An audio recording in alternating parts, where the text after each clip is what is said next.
Bonjour et bienvenue dans mon bilan culturel de février, qui suit donc logiquement celui de janvier que vous avez vu le mois dernier. Voilà, c'est ma deuxième vidéo. Bienvenue. On va commencer par parler d'un film, un seul film que j'ai vu, que tout le monde a vu et tout le monde en a parlé il y a 2 mois, mais moi j'en parle maintenant, donc vraiment largement après la hype. C'est Don't Look Up de Adam McKay sur Netflix avec Leonardo DiCaprio et Jennifer Lawrence, bien sûr. Je crois que le film a fait un score de vue absolument immense sur Netflix. Et j'en ai entendu beaucoup parler, j'ai entendu énormément de critiques négatives, surtout donc j'avais envie de voir pour moi-même ce que j'en pensais, même si de base ça ne semblait pas être mon type de film vraiment. Mais bon, voilà. Je rappelle quand même le pitch, même si je pense que beaucoup de gens connaissent. C'est donc deux scientifiques, donc joués par Jennifer Lawrence et Leonardo DiCaprio, qui découvrent qu'une comète va s'écraser. Alors je ne sais plus si c'est dans 6 mois ou 1 an, parce que je l'ai vu au tout début du mois, mais qu'une comète va s'écraser sur la Terre et va donc détruire l'entièreté de la Terre.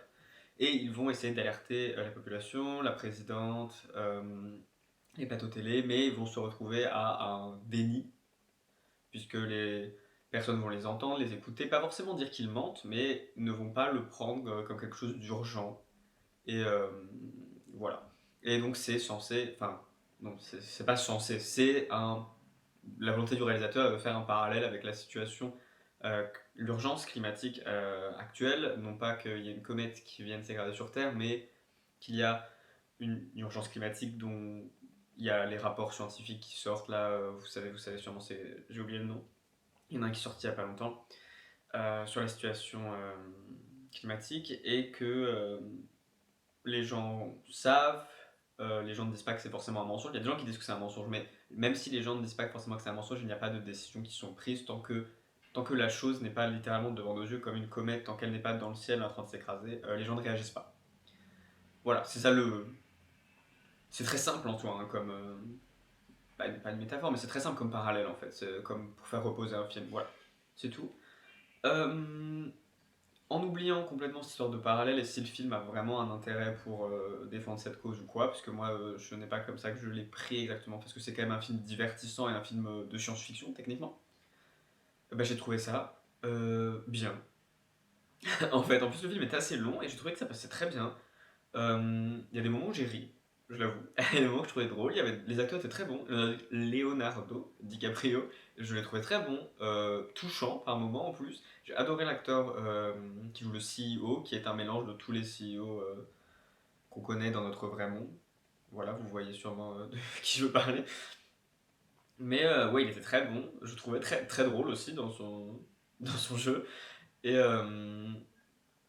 parfois, l'humour était un peu lourd, mais ça, c'est un truc qui arrive souvent avec Netflix, je trouve, c'est qu'il y a un humour Netflix. C'est du même acabit pour moi que les trucs. Je crois que c'est pas produit par Black Mirror. Non, c'est pas produit par Black Mirror. Non, c'est Netflix. Bref, vous voyez les films qui sont sortis Death to 2020 et Death to 2021, là, les films mockumentary qui sont sortis sur Netflix. J'avais essayé de regarder Death to 2020, je n'avais pas pu finir parce que c'était insupportable pour moi cet humour qui est constamment basé sur des références à l'actualité avec des blagues, mais c'est lourd, ça fait un peu comme un talk show en fait, ça fait un peu un humour talk show. Talk show à la Netflix. Mais à part ça, je trouvais que le film était bien construit. Et par contre, les références pour moi avaient un très bon point. C'est-à-dire que j'ai trouvé la scène de fin, la scène juste avant que la comète arrive. Oui, parce que spoil, la comète s'écrase sur Terre. J'ai trouvé hyper efficace. Parce que pendant tout le film, t'avais tout un truc avec des références communes, avec évidemment la présidente dans le film, qui est jouée par Meryl Streep, est une version de Trump, très clairement. Le CEO, machin, enfin tous les gens renvoient, et les événements, il y a Ariana Grande qui joue une pop star dedans, donc tout renvoie à des choses réelles, et du coup, par cet ancrage du film de science-fiction et de la menace de la comète dans une réalité qui n'est pas seulement une réalité parce que c'est un cinéma où on voit des gens, mais une réalité qui est bien ancrée dans notre monde avec les mêmes références, les mêmes personnes, du coup ça rend ça assez angoissant, et à la fin ils font tous, Jennifer Lawrence, sa femme et tout machin, ils font tous un dîner juste avant que la comète n'arrive, et je trouvais ce dernier dîner, avec la tension, ils essaient de profiter des derniers moments, mais un peu il y a cette tension parce qu'ils savent que la mort arrive. Mais j'ai trouvé ça hyper efficace et j'ai trouvé ça vraiment angoissant. De s'imaginer à leur place, de s'imaginer comment on serait nous dans ces derniers moments. Parce que c'est logique de faire ce dernier dîner en famille ou quoi machin, mais en même temps, s'il y a une angoisse vraiment. vraiment forte. Et je trouve que la dernière ligne du film, avant la petite outro un peu blague, que euh, Leonardo DiCaprio dit quelque chose du genre We had everything, didn't we? Et juste avant l'impact, ben, je trouvais que c'était bien. Voilà. J'étais peut-être un peu niais de ma part, mais je trouvais ça vraiment bien et cool. Et après, la petite scène blague à la fin, avec le CEO, la présidente, qui ont été envoyés dans l'espace et qui arrivent sur une nouvelle planète. J'ai trouvé ça très rigolo. Voilà, donc c'est pas mon genre de film. Il y avait quelques longueurs, quelque chose, quelques petits trucs lourds et quelques personnages qui étaient un peu, qui servaient un peu à rien, comme Timothée Chalamet. Mais j'ai quand même trouvé que c'était un bon film de science-fiction et qui était efficace dans la crainte vis-à-vis de sa menace de fin du monde. Par rapport à, j'ai pas beaucoup vu de films de fin du monde, style les films 2012 et tout, mais j'ai trouvé ça très bien. Voilà. Euh, Pas de film, mais une série cette fois, toujours sur Netflix. Archive 82, je prends mes notes parce que j'ai oublié les noms, de Rebecca Sonnenschein avec Mamoudou Hati et Dina Chiabi. Euh, grosse déception pour moi, alors qu'au début j'étais très hype, tout simplement. Au début j'ai trouvé ça super. J'ai trouvé que ça commençait hyper bien, l'intrigue c'était hyper mystérieux avec les cassettes, la restauration des cassettes. Je trouvais ça super cool avec le mystère qu'on redécouvre. J'ai même pas dit le pitch en fait. Mais, vous avez compris, en gros, c'est un mec, Dan, qui est recruté par une société un peu mystérieuse pour restaurer des cassettes vidéo qui ont été retrouvées dans un immeuble qui a pris feu. Et il va les regarder en même temps, il est dans un endroit isolé et tout, c'est un truc hyper en mode confidentiel. Et il va les regarder et visionner l'histoire d'une fille qui filmait l'immeuble, qui s'appelait Mélodie. Voilà, et au fur et à mesure, il va apprendre à la connaître avec ça, voilà. Un immeuble qui a pris feu dans les années 90, si je ne me trompe plus. Donc voilà, ça commençait très bien, très mystérieux avec les cassettes et tout. On se demande ce qui se passe avec une espèce de secte dans l'immeuble et tout. Tout le monde est bizarre. Et je trouve qu'à partir de la moitié, la série fait 8 épisodes, je crois. À partir du 4, ça se casse la gueule. Et pour moi, ça devient vraiment un nanar. Ça devient genre, on n'y croit plus du tout. Il y a trop de trucs qui se passent, il y a trop de sous-intrigues, de sous-machins qui font vraiment un côté hyper nanar. Je pense pas que ce soit voulu. Enfin, je sais pas, non, ça m'étonnerait que ce soit voulu. Mais ça commençait très sérieux, très mystérieux, et ça perd complètement ce mystère pour devenir hyper nanar avec des trucs hyper clichés. Les personnages ont des actions qu'on ne comprend absolument plus. Pour finir sur une fin que j'ai trouvée très décevante. Et en plus, ça incorpore un élément de voyage dans le temps presque, à un moment, parce qu'il peut interagir avec la mélodie du passé. Ce que j'ai trouvé était. J'ai pas du tout aimé ça pour le coup. Moi, ça m'a beaucoup déçu comme tour scénaristique. J'aurais bien aimé que ça reste simplement un mystère autour des cassettes avec quelque chose de plus sombre en fait. En fait, je m'attendais à quelque chose de plus sombre et c'était au final beaucoup plus, ouais, beaucoup plus nanardesque. Surtout vers la fin, j'ai trouvé que les effets visuels pour le monstre, enfin l'entité, étaient ratés. Je trouvais qu'elle ne faisait absolument pas peur et quand elle essaie de sortir de l'ordinateur, à un moment, j'ai trouvé ça vraiment ridicule cette scène. Voilà, mais à part ça, les acteurs étaient bons. À part sur la fin, je trouvais où l'actrice Dina Chiabi se cassait un peu la gueule aussi, mais c'est à cause de l'histoire et du tour que prenait son personnage, en fait, j'ai trouvé. En fait, les personnages étaient très attachants au début, et au fur et à mesure, plus du tout. À la fin, je trouve que tu n'es plus du tout attaché au personnage, alors qu'au départ, j'étais hyper embarqué avec Dan et Mélodie aussi, que je trouvais qu'on les appréciait beaucoup. Voilà, donc c'est mon avis sur Archive 81. J'ai été déçu alors que j'étais très content de voir une série d'horreur sur Netflix, mais la prochaine sans doute. Ensuite, on passe au théâtre. J'ai vu deux pièces ce mois-ci. J'ai vu d'abord Bros de Romeo Castellucci à la MC 93. Et j'ai trouvé ça super réussi. Voilà, alors le pari est assez. Je dis pas étrange, mais on peut pas dire trop le pitch pour cette pièce, mais le pari de base, c'est que ce ne sont pas des acteurs, ce sont juste des hommes qui ont été recrutés par Romeo Castellucci pour devenir pendant. Le spectacle est assez court, ce qui est d'ailleurs chouette. Je sais plus, entre 1h10 et 1h30, je me rappelle plus, mais c'est très court. Euh, et donc ils vont devenir des policiers pendant cette heure et quelques. Ils ont tous le même uniforme de policier et ils doivent obéir à des ordres qui leur sont donnés par une oreillette, je suppose. Je pense que c'est les mêmes ordres tous les soirs, donc au final la pièce se répète un peu, mais je suis pas sûr. En fait, je me suis pas renseigné, mais moi ce que j'ai pensé c'était que c'était les mêmes ordres, mais pas au même mec chaque soir, mais après je ne sais pas. Et donc ils doivent obéir et faire l'action demandée. On a des bouchons d'oreille à l'entrée et tout. Voilà, c'est ça le pitch de départ. Et je me demandais ce que ça allait donner. Et j'ai beaucoup aimé. Déjà parce que je pensais pas qu'ils allaient être autant. Mais en fait, sur scène, ils sont 30 ou plus, je ne sais pas, mais ils sont énormément. Et ce nombre d'hommes comme ça en uniforme sur la scène, alors que quand tu vois leur physique dans le détail, après au moment du salut, ils ne se ressemblent pas. Mais là, dans les uniformes, tous sur la scène, on dirait qu'ils ont exactement la même tête.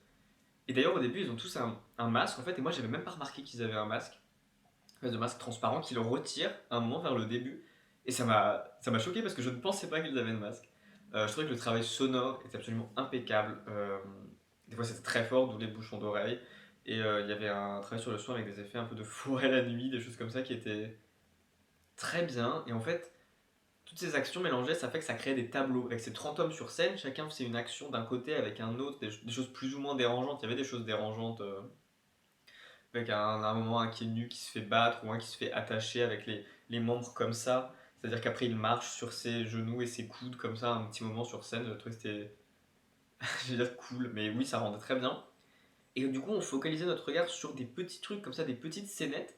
Donc ça avait un côté presque burlesque avec plein de trucs qui se passent à un moment avec les policiers, avec les bâtons, vous voyez le genre de trucs comiques. Sauf que là c'était pas du tout comique, c'était très sombre. Et du coup, à un moment, quand les policiers, avec des chiens en plus, montent dans les gradins en fait et encerclent un peu le public, c'est, ça fait très peur, enfin c'est angoissant. Et à ce moment-là, il y en a un qui reste sur scène et qui a il y a une espèce de convulsion, et il y en a un, et après ils vont tous le faire. Et il y en a un autre qui, un qui est dans les gradins, du coup, qui se tourne vers ce qui se passe sur scène, qui applaudit et qui dit bravo. Et du coup, c'est, je veux dire, c'est pas profond, mais c'est rigolo d'avoir cette espèce de remise en question du spectateur, même si c'est pas vraiment une remise en question. Enfin, on s'y attendait, mais c'était malin, j'ai trouvé. C'était un spectacle très malin, qui fonctionnait très bien, qui créait de très belles images, et une expérience de spectateur très agréable parce que bizarrement, enfin, pour ma part, comme il n'y avait pas de parole, pas de dialogue, c'est très relaxant en fait. Malgré le gros bruit et les bouchons d'oreilles et tout, de ne pas avoir à entendre, à comprendre un texte, mais juste à regarder, ça apaisait complètement l'esprit, moi j'ai trouvé. Voilà, c'était mon opinion sur Bros à la MC93. J'ai ensuite vu Gloucester Times, Matériau Shakespeare, Richard III, euh, au Havre, au volcan du Havre, avec Marshall Di Fonzobo et Frédéric Lollier. Euh, la situation de base de la pièce est assez intéressante, c'est-à-dire que c'est une reprise d'une mise en scène de Mathias Langhoff en 1995 au Festival d'Avignon, reprise donc par Marshall Di Fonzobo et Frédéric Lollier qui étaient acteurs dans cette pièce de base. Marshall Di Fonzobo jouait Richard III et là il rejoue Richard III, mais c'est aussi lui qui met en scène la pièce. Donc l'idée est intéressante de faire une reprise d'une mise en scène comme ça par l'acteur principal qui reprend son rôle. Donc l'idée est intéressante, mais j'ai pas du tout aimé la pièce. Voilà, j'ai trouvé ça,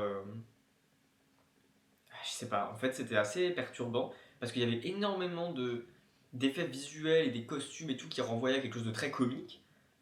Sauf que la pièce en soi, Richard III, il y a de l'humour de temps en temps, mais c'est pas une pièce drôle de Shakespeare, techniquement. Donc du coup, des fois, ça fait un peu bizarre d'avoir ce... Tu ne sais pas trop où t'es, parce que c'est pas comique, parce que t'es pas mort de rire, parce que le texte en soi ne dit pas des trucs hyper drôles, mais tous les costumes et tout renvoient à quelque chose de drôle.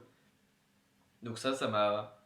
Je vais pas rappeler l'histoire, parce que bon, Richard III, enfin, je sais pas si tout le monde voit ce que c'est, mais bon, c'est assez facile à trouver. Bon, Shakespeare, le roi, la guerre, les puissants, machin, enfin... Oui, l'idée, il n'y a pas trop.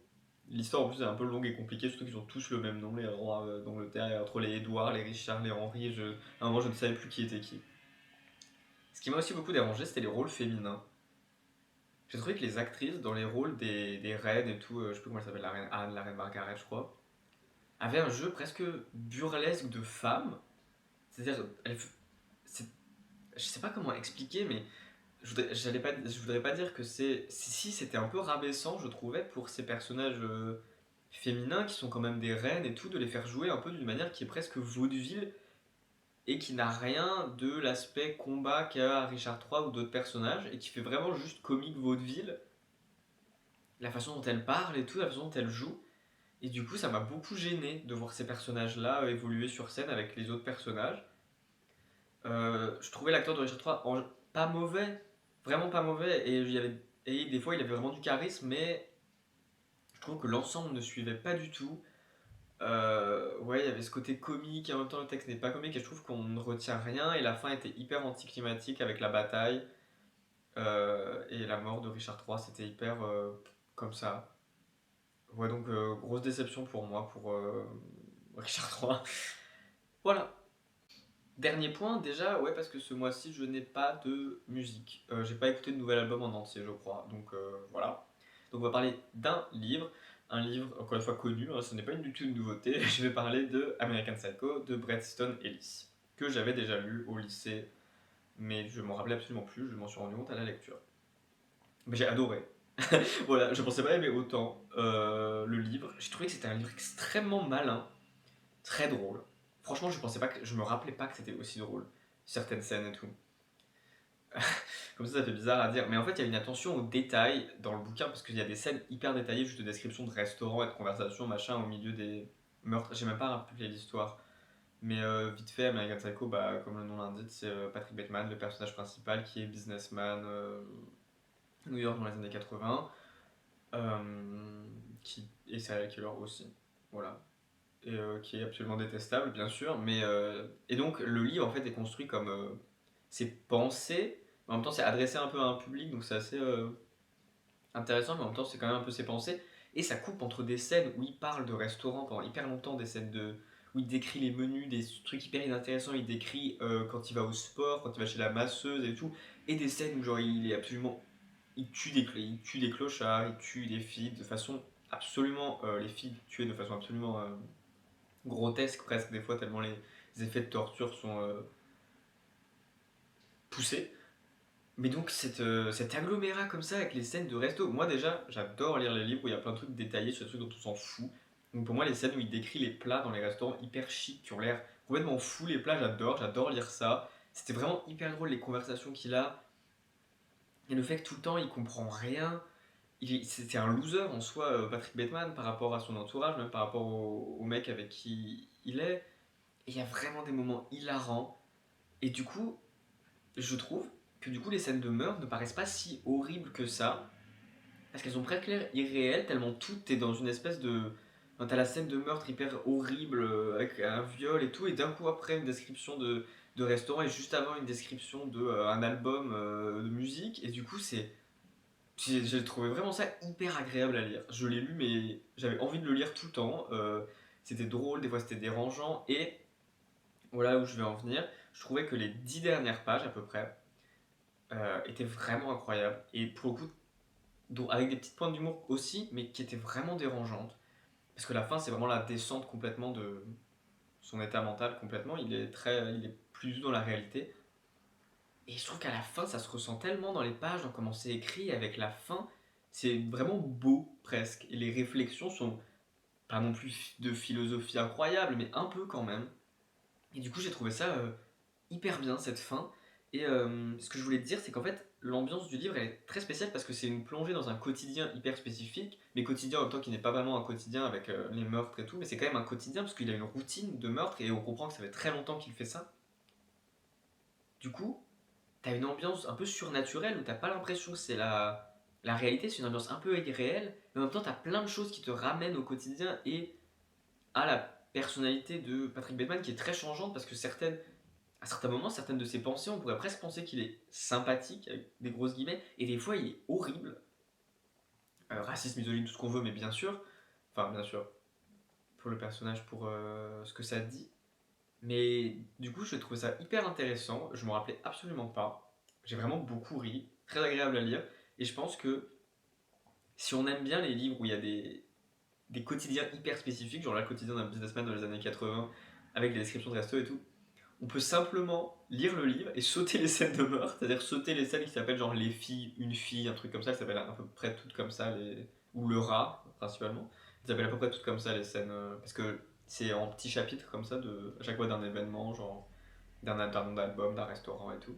Et je pense qu'on peut sauter les scènes de meurtre si on n'a pas du tout envie de lire ça, si on est très sensible, parce que c'est quand même très brutal, et on peut quand même avoir une expérience très agréable de lecture. Moi je pense, les scènes de meurtre en soi, c'était bien, c'était créatif et tout, et j'ai apprécié les lire, mais je pense qu'on peut lire le livre sans les scènes de meurtre, et on peut quand même avoir une expérience agréable de lecture, qui sera pas la même forcément, mais quand même agréable. Voilà, donc j'ai adoré American Psycho, pour moi vraiment, c'était super à lire. Et ben voilà, bah, c'est déjà fini pour... je me rappelle plus du moment où on était, pour février. En mars, je vais voir plein de choses et surtout, il y aura beaucoup de musique le mois prochain, je pense, parce qu'il y a 3 albums qui sortent ce mois-ci qui m'intéressent. Oui, pas d'expo non plus ce mois-ci, mais le mois prochain, je me rattrape, promis. J'espère que ça vous aura donné envie de lire, de voir des choses dont j'ai parlé ou pas, ou que ça vous donne envie juste de vous renseigner dessus, ou que vous n'avez pas la même opinion que moi, ou vous avez la même, et que bah voilà, ça vous a enrichi dans un sens. Bah voilà, j'ai adoré faire cette deuxième vidéo. À la prochaine!